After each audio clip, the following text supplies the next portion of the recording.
ജീവിതത്തിൽ ഒരുപാട് പ്രശ്നങ്ങൾ നേരിട്ട വ്യക്തികൾ, പരീക്ഷണങ്ങൾ നേരിട്ടു, അവരോട് ചോദിച്ചാൽ ജീവിതം എന്താ അറിയുള്ളൂ. അവർ പറയുന്ന അനുഭവങ്ങളിൽ പഠിച്ച പാഠങ്ങളിൽ ഒന്നാണ്, എനിക്കപ്പോൾ നോ പറയാൻ പറ്റുമായിരുന്നെങ്കിൽ ഈ അവസ്ഥ ഉണ്ടാകുമായിരുന്നില്ല. ഒരിക്കലും ഒരു കുറുക്കനെ വശന്ന് വലഞ്ഞുകൊണ്ട് ഇങ്ങനെ പോവുകയായിരുന്നു. അപ്പോൾ ഒരു പുരയുടെ മുകളിൽ ഒരു പൂവൻ കോഴി ഇരിക്കുന്നത് കണ്ടു. കോഴിയെ കണ്ട ഉടനെ കുറുക്കൻ പറഞ്ഞു, നിന്നെ കണ്ടിട്ട് ഒരുപാട് ദിവസമായല്ലോ, നീ എവിടെയായിരുന്നു? ആകെ ക്ഷീണിച്ച് ഒരു വിധമായിട്ടുണ്ടല്ലോ എന്നുള്ള വാക്കുകൾ പറഞ്ഞു. നീ താഴെ വന്നു കഴിഞ്ഞാൽ നിന്റെ പൾസ് നോക്കിയിട്ട് നിന്റെ പ്രശ്നം ഞാൻ എന്താന്ന് പറഞ്ഞു തരാം.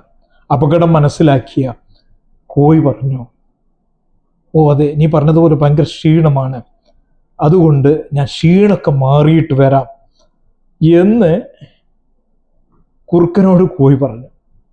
ഇതുപോലെ നമ്മുടെ ജീവിതത്തിൽ ചില സന്ദർഭങ്ങളിൽ നോ പറയേണ്ടി വരും.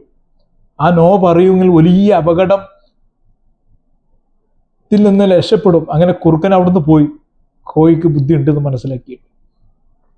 എന്നതുപോലെ കേരളത്തിൽ എത്ര തട്ടിപ്പ് സാമ്പത്തികമായി നടക്കുന്നത്, എത്ര തട്ടിപ്പ് നടക്കുന്നു.